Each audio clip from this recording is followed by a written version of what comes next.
right.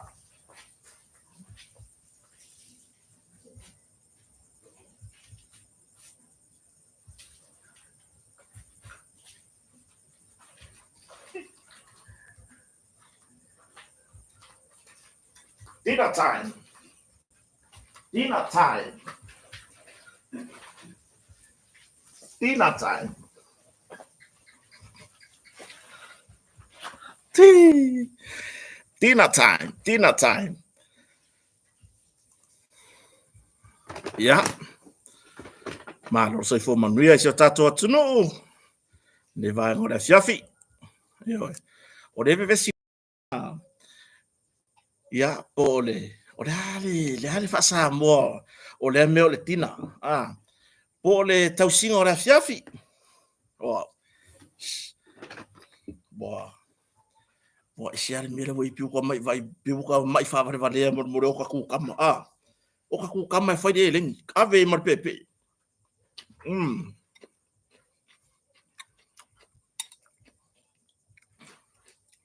Bye bye.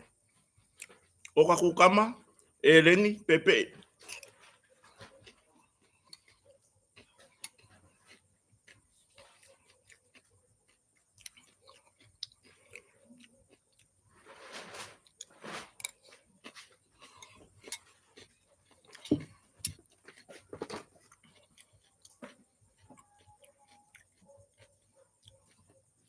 So.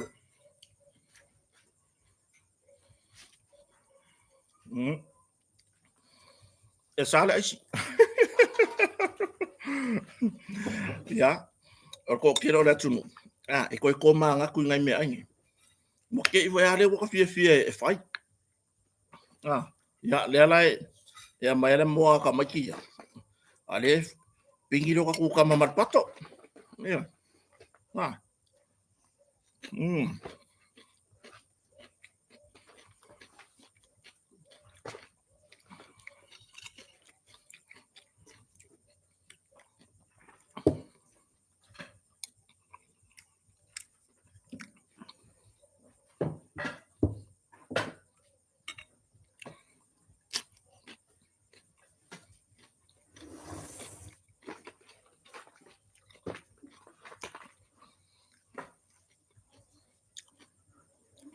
Ya. Mo alu le so o ko mo mi kiro ka ku ka. Ah, le already mai ro ka ku ka. Ai fe ka wiro mar ka le valu i Samoa nei. Wa ka wa fa ka ko e vanga ka ko programa sang.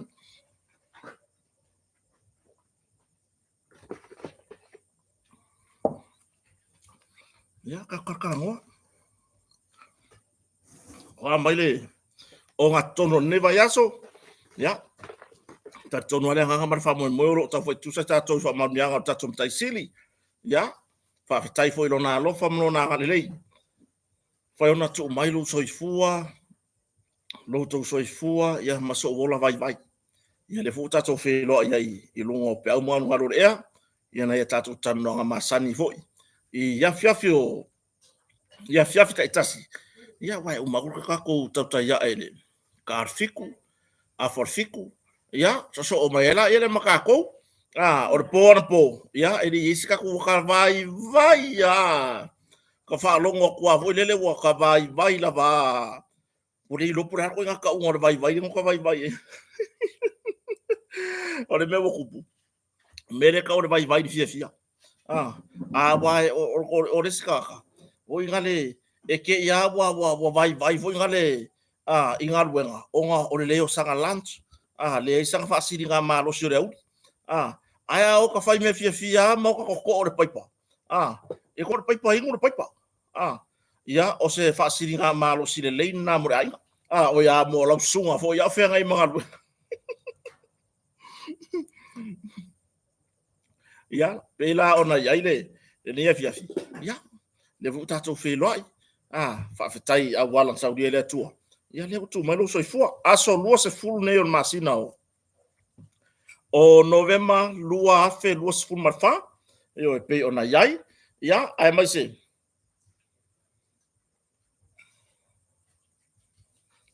O le masina lona se fulu martasi nei o le. O le nei foi tau sanga. lua o lua fa ia e pe ona tatou tu lata fo fai uma november te sema Krismasi ka ko koe vau aku lua o lua lima ia pe la ona tatou tala noa ne fiafi wani mea sa tupu si o tatou atunu le amatanga fo ne va yaso mai le amatanga va yaso se yo mai le o ngā tonu nei po le aso lulu nei Samoa nei tari tonu le aso lua i Amerika Hawaii Amerika Samoa o fea isi ia maisi atu motor Pasifika o loa la lampapa a o nei o tatou tangata ia a o taimi nei ia ma lo so fua o mai manuia pe feo lolo ia le mo fai le mako fasili ngā malo si o le fiafi ia po le tau singa o le fiafi yo ia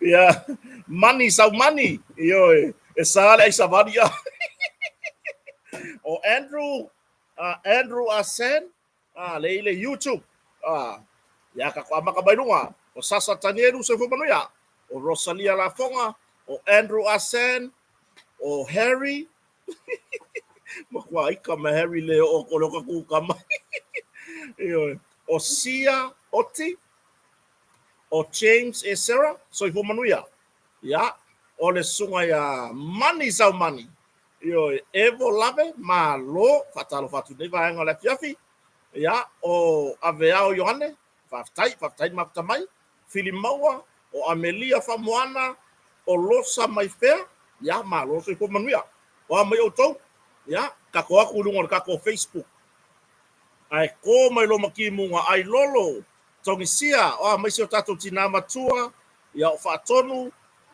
tofu telea Monica Melisete Belio Fasao and Teresa sa loa sami Horana Roana Lole Siomika my brother ia titala Muripola seu o Tusi Tesimo Rob Mareko Faimafili ola solele aluaku al meirunga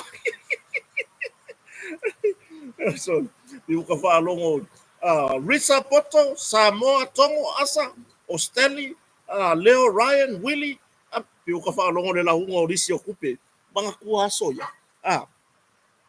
se le Risi Okupe di far kupe veri ko afo I knew Yusi le me ko ngalo bo ya ile inga le melo bo ile le SOS mar fa sole ka ke usu aku nga kai misore la bo kumu mai ba foi pa wanga le Risi saulunga le Pula Smith yo tele no puto malanga ia Pula Smith ma siona ainga foi sa malanga mai sa monei ma se tasi for fana yo ka ke aku nga wa tomu wa foi pa wanga le Risi fa kali lungo tu AP ya soya le Risi Okupe e ela mai si ko nga kanga sa wa pe ya ko kota so se la fanga usa sa wanga ka yengo ai milo mai makaka le ingu o Martha finaunga a fa ese va pe a Martha o kere ro fa le o THA ro lo ngai a fa ese so fo manuia Lorenzo ya malo wale le fo esa oi visa le wale le fo male la un pinko ya o fale sa fo la ulu ma ele so fale fale sa fo ya le lo pian fa vai mas so fale ise kan ni wo mai se fale sa fo se no ya le ba fo wa ye wingo isi ngo o Mulivai Fritten o Sati tia Tanielu Marie Leota Alosio soi fo manuia o anga sii ai lu potea tu le epa Keira Sua Vailua Lancelota le muso Leo Josefo ya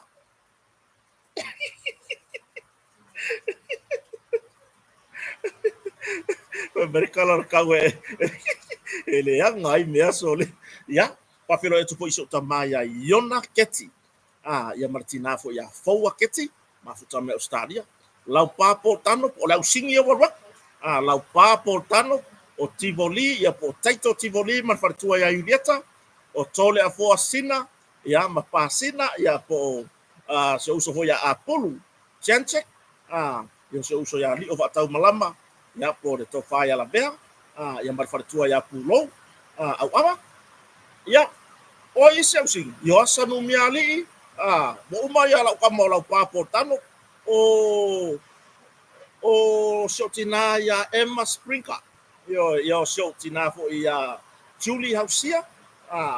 Ya o isi mafuta mandi ba ngara fiafi. Missionary Poto. Noeline. Ya Alem tamani. Soy Faumina. Soy Fomanuya. O le kimur me o kire loya ke o kopo malangonga marka ko. Ore kimure si ai sin ku kam.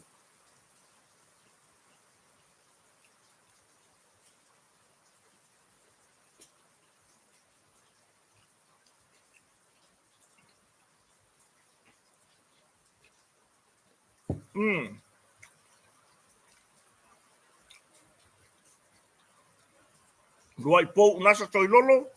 Yo. Oi le mafuta mai wai. De wa pasi ya kuilu. Pa so bang ko so ya melaro. Ko sauralo. Ya. Ya. Ole Robeti Pula. Mafuta mai wai de wa kare vai wai. Yo o scale liu sone. Ya ole sini. Lai mafuka mai oi sini. Yo. Ya. Kako bamen kako kalango ole kim. Tulanga le tau. Tulanga le tau. Ore kaure yengi Samoa. Ya. Ore kaimi wa kimu. Ya ore kaimi fo wa mawasi si lao fie. Sabili ore kaimi usau fata uta. Ya ga ire fo fuanga. Pe ere fo nge yo lo mangu ya u fala wi loa ye kuar ka ko kampangian motonga. Ngau kaule manga wa fai fa fo ire ka ko por kala me fo ire lo mangu i pepo u fala wi loa ke ole anga. Ya ro ke ba ko yo wa ma ka u sabili mai. San sa ba ka me ya. Ya.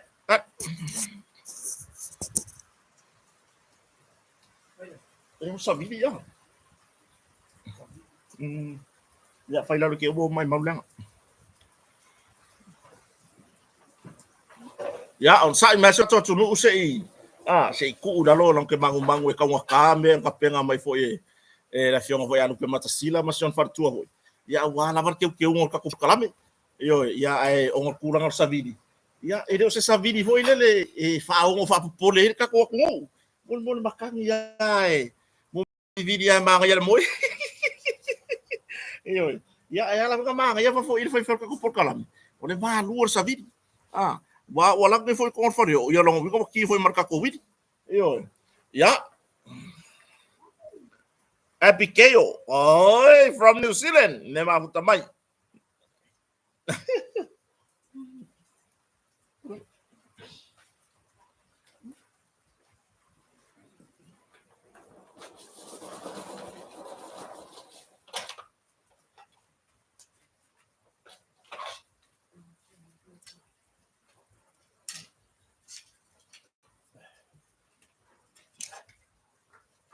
Ya. Ya, mai.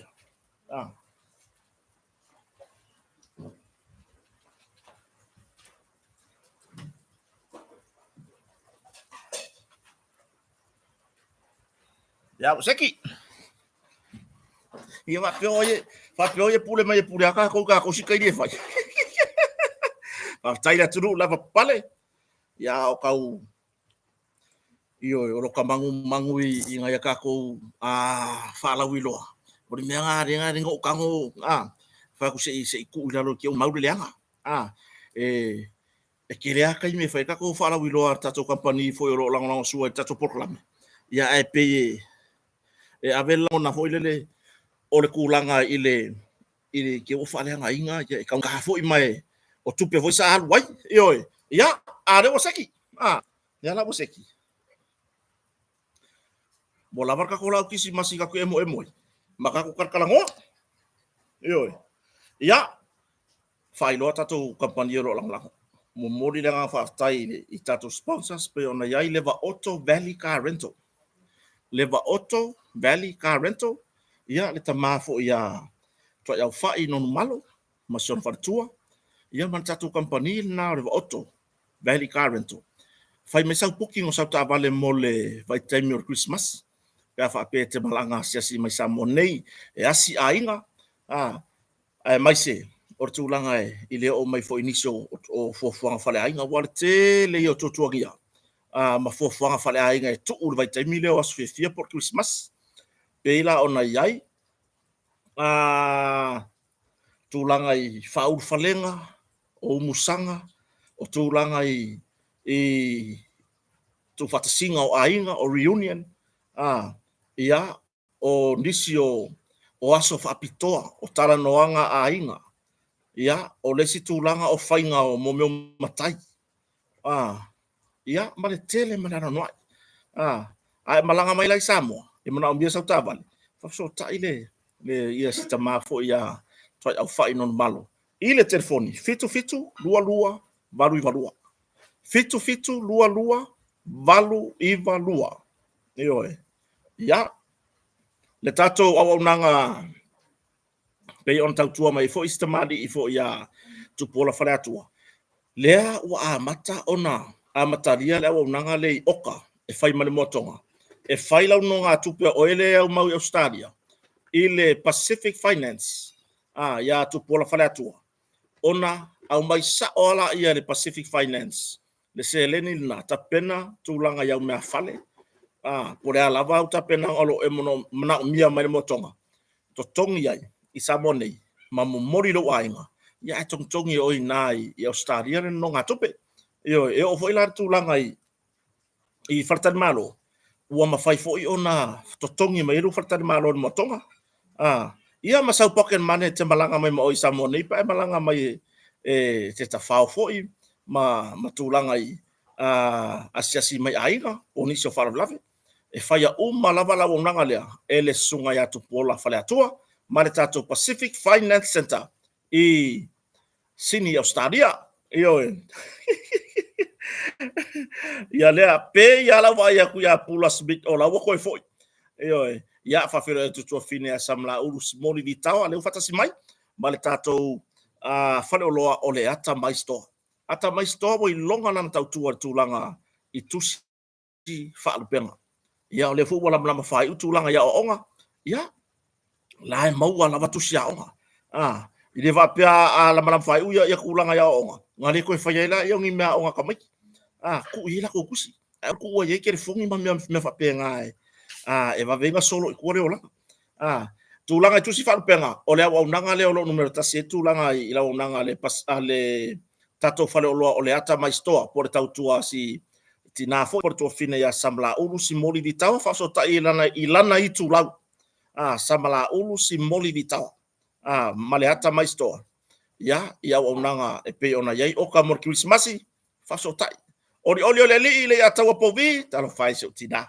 ya le ma futa mai ma lor so fo manuia o mai ya so ya Filipo to ese ma futa mai Hawaii oi to tele la Hawaii le ko le ma futa mai ya bato fo ia lo fa anga fa manuanga i sio matu ainga fo i le sunga fa ferrainga ia la onai ai ma sio fa tua ia male ma sio matu ainga malava Hawaii yo le sunga le ia wa ia mau ia ma fa tua fo ia tia ia ma fa nau yo ma lor so fo manuia o mai auto ia tato fero i pe lunga o pe fa ilangi fa so taila ta mai store www atamaistore.com anga e ngale website esa ili pole ase vai ngolo e finangalo yai fai sau oka e tau nu atu ele yo Christmas tu si fa lupenga matulanga me fa pena ioe ia male tato lang autu ia e pe ona se e lava le company i longa fo ia le motonga e fionga ya lupe matasila ba ia masion fartua fo ia sa so ta i matulanga i moenga ia le whaonga mo na ia tātou matua tausi. O se mea lof le lei mo na ia tātou matua tausi. Le whaatau o se moenga whai whapitoa ia po moenga ia le whaonga alwhale mai.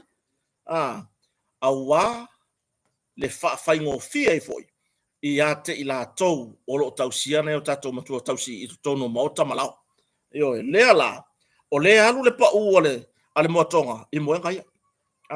Ma moenga nei e le tau famtala ina e aonga e fsosoani foi ia te ila tau o loo ngafa male tausi ai na ia tatu mtua tausi i le fisi tai. Po le ai ki le koe kupungo i lalo. Ngalo ka ngā pamu mai runga sa wale moenga lua whea ngai le lei male mele ke mga au whai eis le ngai oinga. Pe sui le la e o ta mama le tina matua. Po le ha lava pe fafanga. Ia e pamu vo ia e ngofo i fwai runga ia sa whai e sto ina masilo matua. Lea e alu whapitoa tato motonga. I moenga ia sa whaafe di maselau. Lea ua tolu wafe ma iwa se furu iwa tala. Tolu wafe ma le iwa se furu iwa tala. Sole. Ka kore kaure wanu. Pa u oe la ne imisia. Ai o se mea lo fale leilea. Mo na yo tato tinam ta mamatua. Ia mole krisimasi. Ia mai o sau o lo sao foi lea po la sosani foi lea. I na yo tato inga o lo tausia na yo tato mtua tausi. I le tūlanga i whaatause moenga lea. Lau piriaki mo krisimasi. Lea sa whaafe di maselau. Lea ua tolu afe iwa selau. O se ta longa le lei e ka ofi mai le feo ai. E ka ofi ari fia Saudi Arabia le la whangare polo i kua i a inga. Whai e leo kisi masi inga. Ngai lo leo mai e ka ulanga. Io mai hui la vevea kuai. Io e whaatau se lau piriaki. I le motonga. Ia. A wata longa a inga. Mole Christmas. Tele malana noai. Ia nisi o na e tato woma paanga. Lea ua whaatau ma ua whao ngā lato mea whale. Sa whapeo na whaatau ma le tatou kampani o motonga. Mo muri ele nganga whaatai ma ia tau nei ma le tatou kampani le fionga le pule. Ia rupe matasila, le au anai, toe surusuru ba. Ia masiona wharetua ia fui maono, le ala tango mua sufali, ma le whanau. Ma le tatou ainga ato le motonga. Whaafetai tele lava i le whaatua tuaina o le tatou kampani. Le amai o lo whaatua tua Samoa. Ia, i tūlanga i oloa, i le tūlanga i mea whale, tūlanga le tautua ina o i tūlanga wharetani mālo, o whala au whanātura ma sose mea. Whaafetai tele lava. Ioi. O tau re fuafua, o le kaimingei o susu mani motonga, whai se tūlanga, se tupe alua o le whaatau o se mea whale. E mana tu a meseu malanga i lesi kausanga, la he kakiki aku mea whale nga whaka. Ia nga vai foi le pole lesi au, lesi mea lo fai whaatau mani motonga. Ia ma wha wau i lava. Ioi. O lo malo losi lau whainga ruenga. O lo malo losi foi le tato pūlenga. E tali mai, i le taime se sua tuai. E whaatau ai se tūlanga i mea whale. O lo e whingalo iai. Ioi. Su sa o le motonga. Wha mole. A wuke koe meri se si kua ongu mela le ai. Ai, wala au sa o numero a peona o mera company. Peona i tato whatari malo. Lua fitu o tasi. Lua fitu o tasi. Ia ma le tatou whale, mea whale. O le lua wha o no wha, po le tolu tasi, walu iwa walu. Lua wha o no wha, po le tolu tasi, walu iwa walu. Whaso tai numero na. Wa e meri ngai kua le messenger le fionga alupe matsila. Ia, e se hase ka hor kama yanga ilang kerfo. O le si kai misolo ke kusia hoke o akuala ele i. Ai wo ye ila le sui ngai la ukapa. O le yawo usal. Wa mafiro ngai na malanga mai nei i an le lar tai ole. Le la fionga ho ile pule ia ma se tasi for fa na usa malanga atu I nisi o fuafuanga tato company a wa au nanga fa leia pe ona ia tato au nanga masini maloli ia to te sirisila mai fo ia pe ato ita no ifa no nisi o fuafuanga sa malanga to ile fionga le pule ai wo ile swinga ya ora wa ya rupe makasila so o le au ke sa mo fesili a pe sole pole ale va le lucia ngar kasirva ya so le ngwa kasirva ya so awa lusi o le ala sa fesili ya uso le faksole fa ko le ke nga la kuri of kope o ko le ngari fa mai le uso so le mau wo le lo o le mele ka o yo ai ka o ko ma video foi mo ma ai me ai le li nga yo ya ma tu langa ave koreng yo ya le ala uso ma tsila sol wo se lu ya le ka yao kar ko ruang ngi va ku yo se koreng la waru lo la fa mero ke ma le wa sa waru pe matasila kipi au ku Ioi, tu langa na. Ioi, mori whaftai i le motonga. Ia mana e tato company fo ilang lang mai. Ia, whai ana tu ina tu tato tanoanga. Ilea taimi, malea taimi. Whawhetai lava. O i eringe au nga whakauwa a wotou manatu mai ai. ya a tu langa lava ia tata no ini mata upu o mafai on tu patasia tatou e vai foi nei fiapi oi ola sore ke vai ku sore pe ku sia ka ko me ngale la ka sin lau pe palo ko ku sore wo api a ko al mere la fa bakala ngi ya or se tala a makai ka ko ka ngale fiapi ngi lea ua tatou fa foi fa tasiri inga ile tua le ua maua mai ia fai ungo suenga ana yalo mafadau io sa tau singio pe sa fai foi suenga mole sa ilinga ole tau sanga iva ole lua olu lima ile kolisi Samoa ia fa pe foi le kolisi ka mai ki o poka ngofo po ka mai ki ole lau malili kolisi pe la ona au mai fai unga wa le Samoa mai le songa ia fai unga foi a vele ia le ana maua mai anafi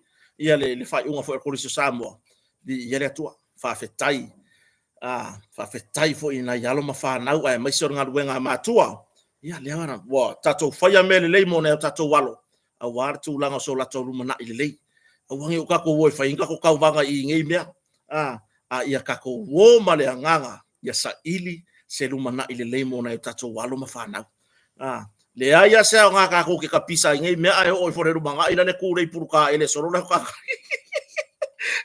ka ke ko mai fa causa puruka ele fa causa wa fikusi ia o tulanga na e faisi o ia i tulanga me pena e faisi fa ka malao o makua ye fa causa lo la ku fa me ya la ka lo ka mingi o la wale ma ele o le ka mingi ko o inga ya lo ma fa nga we fa ka me ia ele fe i lo tato nua ele fe tawi wa pasi ko ma le fe ka ka mingi di kama kiki la nga o le mea o ngana ma fo fa ya foi sa utala isu enga urfale nei a kolisi Samoa ma ya sa o vai foi ai nisi foi matua ia e fa pe lava le tu mo le anga matua mo tit fai tama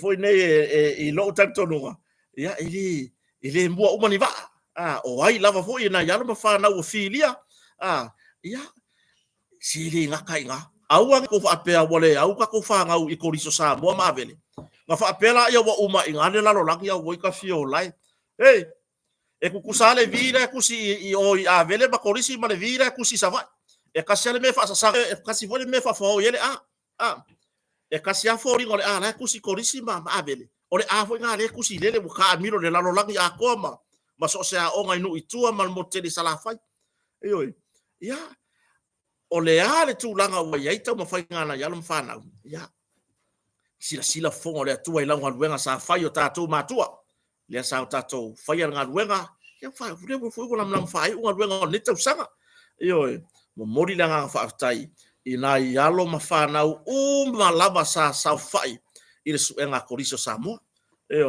ya ma lo su a fai wale maua mai lo ingo ile lisi ya au ke popole ai le ale me wo e tam fai ngana yalo mafana ona sa o mo sin ya tu langa isu enga foi so watani ya mantua foi le fai lo mai kolisi Samoa e valu se lau mon tupu lau su ai se lau valu fulu ya ila to en fai ona sa fai mai pe filia ile top mark la sone au ko ke popore o ko ma ku ngai ele i wale mo se ngor se lau valu se fulu la wala wa ya ko fa popore sto se fulu le ala o se lau i va se fulu ai la fa yo o tabaiti e mafai ona sa fai tausanga iva ile tausanga fo lua fe lu suma lima au wala ni fa popole ya ka ko maku ila usai ni linga nga fai lai pasi maka ko fanga ai ona o ya inga ya kolisi Samoa e fili mai ile pasi piko siri nga mawalunga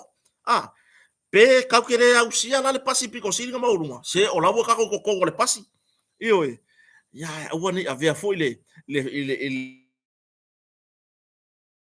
kolisi Samoa ya nga wa ika ya iso wakari wa ika iso wa finge ya o le tulanga na fa fetai lewa wa mai tau no suenga ya pasi lo wakari aile o mafai o mo wa se lau va se furu le a kolisi Samoa va ku vai a ri fora ye le la fa ka kolisi di kausanga fo pe au Io ia nai matua io ia e fa penale nei so fuanga au foi ni o tato sai au ni o tato sai io i nai fa nau se ia sila mai fofonga o le atua le lava e fai tato ngaluenga io mo mori le nga fa tai pito la au foi nai fa ya onga ia le o tawina o nai tato walum fa nau ia le fuwa wala malama fa i ule ia le foi tau sanga fa le onga ia o le lava ka ke fia e sa waloka fa finge si pela mai loka ingola e sa fa peo fa peo walu loka finge sa mai piola o kota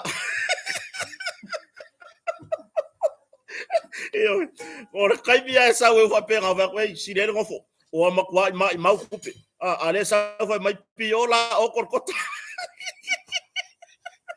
io ka koma kwa fa fian fa un neta sanga io ile va pe fu asa u ku lango so walo wa mamao e kwa Yesu isanga ula lole so yeko ke fa pega ia va ai merka makiki pe fa le kongur ku langa pe pe a fa yongo se furu va sanga e fiku se furu ku langa la kama la mo on me siri la mo we kongor fa ngumbe ia fa se furu langa kam o le makua ngai walu wale fa le war pe fa kula kala wole bangongi se aya le lo makua io wala ko le makua fa misa solo Yole, kaya ngai foi fa good morning, mas se piola o good morning. So ya so ele kadia o ko kaya oiro ele kadia ko message kaya. Yo. Yala, en go fala lo makua. Ole ai. Yo, tango ko fa folo ngalunga. Yo, fa ko inga oi. Saula. Se wala alu le o sa ya pe wo Ole ana me wo el kam fa nga ka mai ki wo nga. De okay ko inga ava mai. Se o ke na fie ko inga ri pok. Pa merko inga ona na me ko pole ri pok ya la kama. Se vai na vasenga. Se vai na vasenga ko sul lima. Are sa ri pok ya sa kama e fase fu long kula. Fai do e marfo kuanga ko inga vai. Ya fa kwa e malama pe e aru ye kayao. Usu ye kayao o fa ya onga fesili. E wa ele ilo ko ka ko po ye ngis kama ki fo. O halu lo malelo ba ko la so. Io e wa ko la lo ba ko. E fai foi silo makua si fai a onga le vasenga ura vale aya boy alwa kulo sa fai vai e sumai le fai a onga le lo makua sumai tala mai au fa mai o makua ele i sa fai lo ange wa fai ku le rap o makua yo le fia le di pokia la kam o makua como le fia fa mai le kala fai a onga mai sumai lo wa vale io ya sa fai ku le le me wa fa le tonui ile li pokio seu kama fa bale lo makua kongi ya kuma li pok ka le li pokio se ikikiro wa ya me ko ri mal vasenga ku fa se furu la kama vasenga fa mai lo mas fa mai ya le lei e fa tai wa su mai fa mamalama e ka ke ngofo mo ikikiro ko ile nga ke sio ka ku vasenga fa ma ko wa onga e ngofo ma ba iru mai vasenga ai wala kama ngofo mai ku ai or kulimangu dela ya or kulanga la ngale ya famele lo makua ko nga di poki fapia bo ikua ika fa mama lo e fa ya ngo vai e sa o tina ko ru lima vasenga fa popo i makesi e lima la fa kwa o kuila kama ya la ngala ku fa se fulu la kama yo o le wakangor fa ya o se lo le mele fa ye fa ya sa maru ku longo winga ko ru lima nga kan vasenga ko ru ngor kesi ko fiku kesi ko ru balu kesi ko ru wiva fase fulu le kama le lo maku o fai foi makula ngo ke sira ko vai le si mele le ku por vevesi le fa ko aya wan ka ko walu mafanga le fa ko ai loa mai le me ta le ngor pa wa nang nga mangi ngo le preschool le fa ko ku yo fa ko ai loa ka le pusa fa mai tofa le upura ka ure kai me la iki tata ore ngela manga o le makua ya siria o ma ya sau mangyang lau nga ipu le fakua ya wan so ke fai yaku le lalo langi ngai natu fa fe kai le wa so mai natu ya po le usa ma natu le lei to lowo na swafa te tele ma ona tu tele ki wa lu ngal ngai lalo lang le wasang wa natu le si fa ya o ngole preschool ya so o natu la la ko kama kiki voile le mai ta yang kama fayo na tu suere upu la kalaka i ia kau ka majiki kero ko kero ka maki ma ko ki nga ngai fa ya ngore ya wan e o mai wa ki re fa le ko gu ya na tu io le me ala le ku pusa mo o le fa ko ai lor ka majiki kusi e mo i lo ka ulo ngai ngo ele lo kusi pela ile ya wan o le manga or ki nga ngai ai mai sia mengi o grandma io mengi o grandparents la manga o sau mare la unga ipu anga wa o ngai ya o ngai a vi fo ma mai pura fa ia me ai fa ya o ngai la mai o kala fai wa sa ka malanga ya ka mai sa ka ma a se vai e se lo ko le anga ngai fa ya o nga ngai wa fai ngai kala o le ngala ku ka mai kiki ele i losi pela lo ngai ngo o le fa ko i losi pela ma sa ma le la unga trophy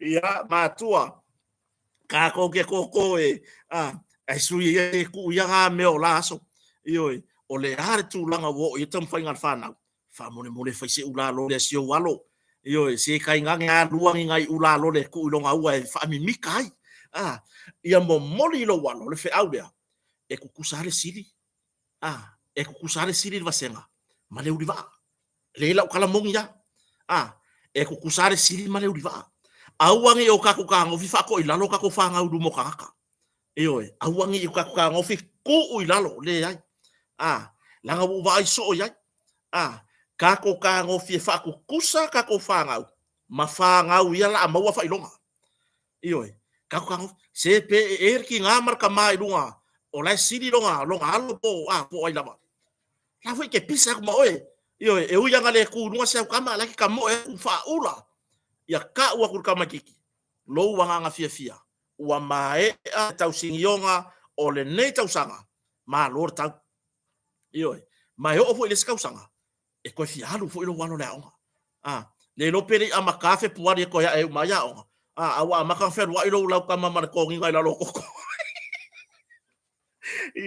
ai e ka ko nge fa ko ila lo upu wa o desi makua e vala usa o kware upu ya au sanga fo ke le ko sa onga kau sanga forward pe ako mare abo alu ko maka kalo fai wa e ko ua ila lo lavar ka ko ngalwenga sa ka ko ka wivi mai ai e matua ya ele o ia ele nei fa tawa ai ngare to fa matua ai ngale ia ki o la fina ngalo e po ya o se manato e po wa fa un neta usanga e ku langa nga ma le au ke fa ya ku o ko fa ya onga mala ai nga fa ya onga va venga ka ku langa ka maki ma venga ka a ko fia fai kupe ma fia fai uralo le ma venga ka ukula ko mai kise ka penga ku aku de le ala ko e umama ko ko ngai ngwe e fayangi ula ko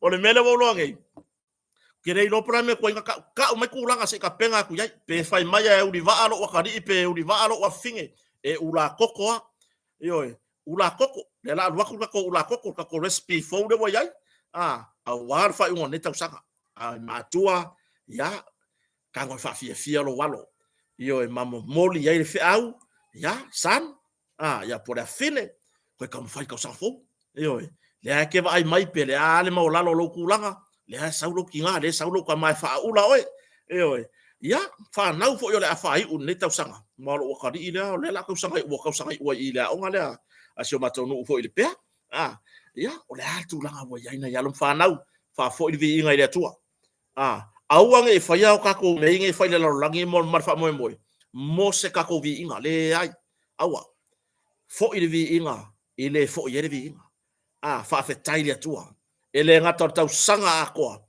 ai le lima kala ko e pasa ser fakala tau singa pui ngai lunga ara tele fe wa yaku male o mai le aka ke kakalo ka ikare fale le ali ese pui ko ka ka ila le ya ila veal pasi ala le lue mai ko ke dio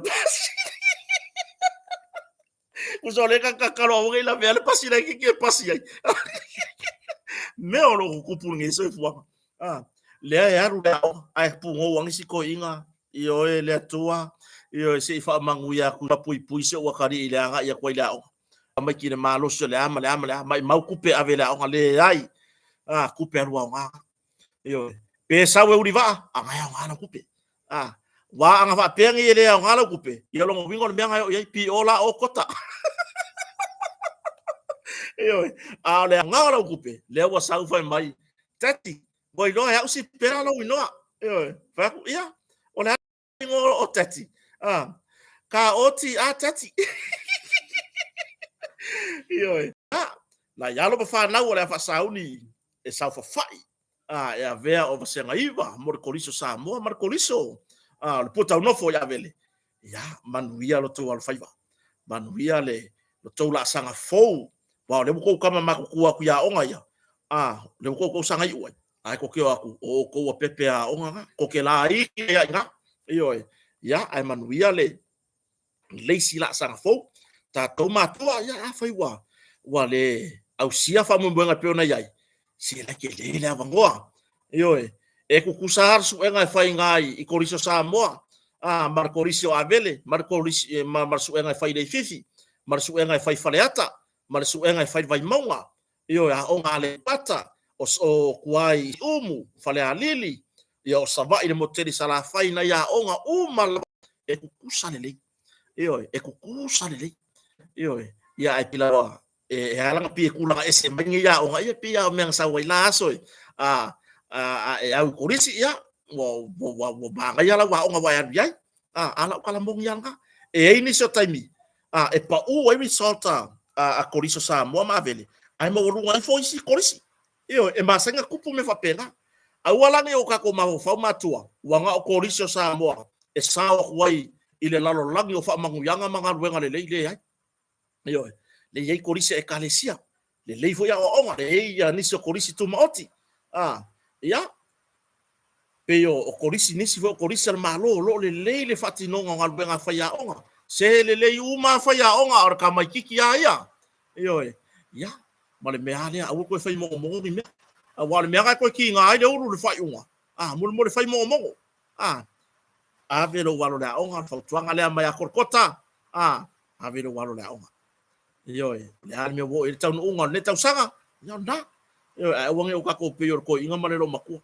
mimika malelo makua saurelo makua outstanding umar li pokyola isi outstanding maths outstanding science outstanding yo outstanding umar dia maka upor kamaki yo sawala kuwa ya fai fai yang fa ula fia ai manga bakular ko inga bo umakula kasi nungal pasere la ko marisiang kas la ko inga nguingulang kasi wala aura lo makua saura sawya ya mana ni pokya alau kama fa mai ya si e kaka ifo yai o le o pisare lo makuo le si aver ko inga kilo yer ko inga ya lo marfangu lo luar ko inga kilo lo le lipo ingilisi outstanding ngumela outstanding fa lo ngor ko inga pe wa o kilo ko lo makuo wa makang folo fa war kama or ko inga bala au lo ngakari bala au lo ngakari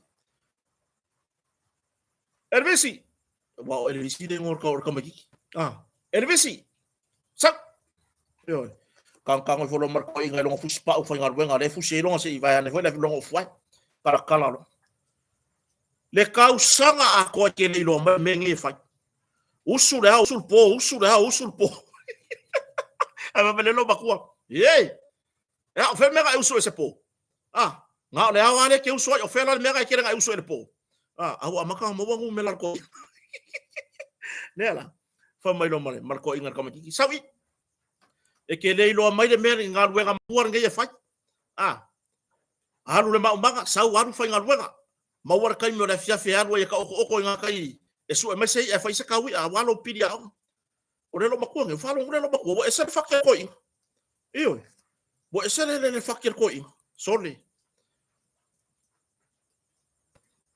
o le ku e ska mai ku elevisi no nga par fusi pa mua kangi elevisi halu ko e sau wala man lo makua ki fa vale ele ni pokyo kama ngai le alan mo foi yo so fai ma lo se fo manuia o halar ko inga yo wo fai ngai me o mo ko inga yo ke fa vale ya ola afuer kama le fa ma yo fari volo marco inga fa le misa man lo makua o ale ingilisi kuku ifafo ngumela kuku ifafo science kuku ifafo yo kusot outstanding ka refa marco inga o kuku ifafo ai nga ko kongi lo pili ke ke kuku fo fo sa so mai o so lo malo makua mai se vai ele me nga le nga ilo vai malo silo o le outstanding ua makua I siri yo wa siri aku le ka mai o lo wakari ilo fa ya o yo me o le nga ka aua ka ko fa kusa ka ko fa nga por ku la voi vi ya le tua fa Thailand tau singa mo ya le lama o kuaya ka ko na tu o kuaya ka ko ko ika ya a tu langa na yo le ala ya fa man ya le tua ila sanga na ya lom fa na wala se il koriso sa mo mar koriso avele ya man disi korisi ya la ka ko kausi ya koriso sa mo ma avele o le via la kusinga le foi kusinga o le ngai fo inga o le fo inga le fo yo awang yo ka ko pasal salo ini se korisi ai ka ko fanga solo yo ka ko fanga solo le bo vevesi ma ngusi pepa fa mai yo i fo se ngusi pepa le ngusi pepa le fa ya fo ngai le fa ile la e yo mu po swa va ya le tunu le fu fe ka ko mu ya makuskusinga ke fa yaku sole o ke le I loa po fe mai ngi ka mangi ko nga loko va pengi yo ke longa ngi me mo ngi falo lo bo le va nga male pele pelo ko le leanga le fo bo leanga la leanga le mo la ko le mo fa aka fo le la fa le mai ya la wo ku si va mai wa ma ngase fa mai le so fo malo loina ile se fe fa le ko are kako pora por X-ray machine yo lai afai kula o ka ngore upua vai matu ke fa longo mela lo ko le me fluent ale la ko le me ko fa long kasi pora por X-ray machine ko kiki ko ri kula o yo fa me so fo malo loina le ai se me o fa le kongu le o fa le kongu le machine autu o le yai ka ko fa aka ia fe ve ai o fe siri ongi mai uma ka ongi mai uma fa nga fa aka ma paule mea ai mo fe ika wo le anga fa aka kele le ai o fe fa aka yo la ko ma fa pe si fa aka yo la ko loko la manino de sa no nga ila to to mai fa pito nga luenga fa fo mai le se me okupu le se me fa po le ngai ku le me oma le anga fa aka kele le o le mo me o fa aka fe ave ai me ase yo ko fa aka yukao ya ga va ai no la ya le la fa u se lo mar fa aka si o ye kusi mai kala ka ko ke fia yo so ye ko ke o kusi mai nga kala nga le la wa ile e fa ye ya nga le la we fa pulo wa yumu ma la we fo solo ki o ko ka vale yo isi ai nga le yo vai le ka me Maria Wilfred portable X-ray machine ko va ai di fa pe nga ka ko ru de ko aki nge ya kwa puka ka ro ko ru ka mi ko se nga ko ru yo ba se nga ko ru maka nga o mere upuro le portable le fo ko wa o lunga university nga o me ko tare upure la lo le ko preschool yo le fe roi me velo le famille le be fu le maka susu voi nga le e ka fio felo ka lo ka vinga so le susu ortina la so ya so la ele o aso nei yo le ala fe merso fo malo loina si esa oia ya pakele rubbish yo nga me ala pisia me ya la o me la observa mai la ko wi ai ole kumu ka fa nga ka le la pisia la va ngai yo me le ye wole ai ma se me ko vai wa aso ya e kuri ka ika se ko inga ka uso ko ka fa ka o mai sa uso wa kari e ke la ma sa ka usi pepore ole observa du mai ile fa lo ka bingi wo ka fio lai ka ole mafia fianga o kala ko ka o ye o sau fa kire inga le mafia fia o ya ko se fa ka ako se fa ka ye nga le lo korea nga le me nga susu e kwa lo korea e fa ai wa o lo korea le leile ngus pe pasai ai o ka nga ka ya wa ile ka bingi sole o ke masalo ole Se o loka mangu i loka ka ika ale mea mongi ya yo wale wanga waku ya loka ku kama. Wale wanga wa pulo le ipule o ku kama. Iyo. O lei lopo firme. So ya. Oi amangi kala lei. Ki ngaga kele me ko waku wal fa lei al fa mai. Ai ko waku ki o di poki me me fa ba valea. La me ko le o fesiri. Ile sui pure i sui fatom sini o maloloina. Ele karia i fo vai. Ni se me fa penga kupu. Lai le fa nga solo vai ngo mai makulanga mai fa ngat fa aka. Ongo lea. Lele re ye masingi nga. Ah, ya langa o koko ke fiola fa ko ke loko leanga ko fa nga o me ama le loko leanga. Iyo. Nga e kofo kwa kongu o mo mo vai fa ka ele. O inga ko ke roi swinga kele. O vai fa ka ele. Iyo. O vai fa ka ele. Ai o ko ke vai mai nga me se mo kwa vai me ko ke kusi. Iyo. Ya. Kako yai per fa mai. Lea ua si itia. Ah, o kongi o kausi soifua. Mai la ko fa ko saka. Ya, mai la ska ko pakipaki ngana. Ah, lea ua si itia totongi o tausi soifua. Ya, mala fa to sanga. Male la ko konginga fo. Au le o konginga fo. Ah, ya malo sa fa mafa ile sa unuanga la fionga minsta ya balasi. Le tulanga ole si itia o totongi ma ya kausi ikia ko mare fainga ruenga fa mole lavanga yo ke foi. Ah, kausi ikia ko mare kulanga ile a foi ngi ile fainga ruenga. Ah, ai le va pe wa vinga mare ko kongi aru runga. Ai ki fai foi na lore kulanga ole fainga ruenga mare fa tino ino ona ia tatu tiute pe on masani ai mo modi ale nga fa aftai ya te la to fo nga lue i tulanga. Ah, ole avea i matau si soifua ile fai ngofie. Ah, ar tulanga le wai. Ya, le wa mana ya, le tulanga ia to. Ke mga ase fa fonga mai ile sauno ya va lasi. Ah, ya va lasi lua pito fanua tonga manga serse. Ke mga ase ko fa fonga mai ai. Le sa fa peona reportia mai le Radio Samoa. Ia le tulanga fo yole. Whaftai loto tel. Whaftai loto ngā re. Tasi al mea o te whautuina. O Thanksgiving po celebration. I le tāua ia uni keke. E tāua ia uni mea iPhone tupe. O lau tāsang. E tāua ia ulo loto o ta pena mo swinga. Lau fina ngalo e ta pena mo swinga. Ia whamaoni. Ia taria swinga. Ia whamaoni. Ma ia e ngalue. Tusau tāte leanga tātu tangi tongi. A leo ke maua lava isi informa e matu. Lelo matu malo. A matu motu sawai. Na saini au api o ta whau.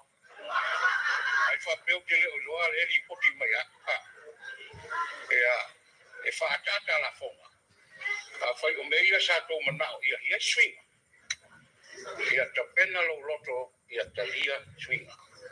Ia ta pena lo loto ia tu fatasi. Ma toi fo i le lei. Tau lau nga hoi mota mota ua lau matua. Lote ino mai situ lau. E le whawhiti. Mea sa whai le lei. Ma mea uma sa whai mal whamaoni. Kele lau talvau le ua vai ne. Ea na alwali au tingili. E musue, e manuleanga a ao situ lau. Upu moni ma upu chautino, fa mole a woto ma ai swinga. E leanga lale e swinga. E le whengai PSC, ma le koumi sa, ma fi nauma. O lau talo. Ia ta ua le tu fatasi o tatu loko. Ati na le tatu ngā renga.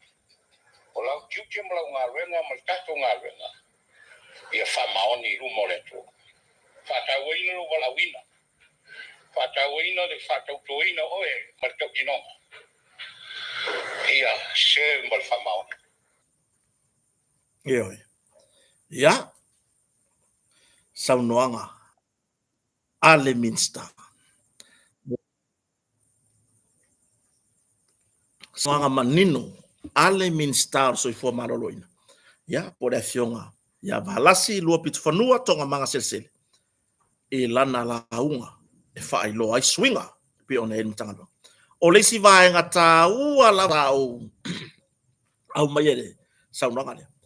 Ile tūlanga i whatinonga ngā ruenga la utau sisoi fuai. La aso langa sa o iai. Sa o iai aso ia o whaima ma waru whale mai i si o mātou ta māma tua foi. Wala wha au la kiki. E nai lo o mātou tua tau sisoi fua. E le ise ingo ingo. Le ise ingo ingo whaki ngonga ngā ruenga. E oi. Kangei. Kake loa le yaku le mangiki o ka kingo i le wa ai manua. I le vaai a whatinonga o ngā ruenga. Ioi. Ai i la tau sa tau saina le ngā sūra tai au. I le ngā ruenga whaatau si soifua. Le aise ingo ingo. E le foi. O lima tango i manua. Ioi. Ai. Le au kako wa ai ai. Whaafetai le fionga le minsta. I le toe whaamanatu ia te i la tau. O loo ngā rurua le taimi nei. I le ngā ruenga whaatau si soifua. Ia whaia tiu te uma, male wha maoni. Ioi. Aua le ngau i kokongi, male wha maoni. Ioi. Aua le ngau i kokongi, lea la ua ku i lunga kokongi. Ku uma iei. Ioi. Ai le ngā wha mawhiki o lau maka, wha mawhiki lau kalinga, wha umi kingi lima. Ioi. Ai kango kulo ile mai, le so solo ile. Le lafale ile pa ku ke yala yo wo me wo me yo ngale wo me yo ngale lafa wo le fa tla i mai tu mau mai fa la ve tu nga o fa la ve le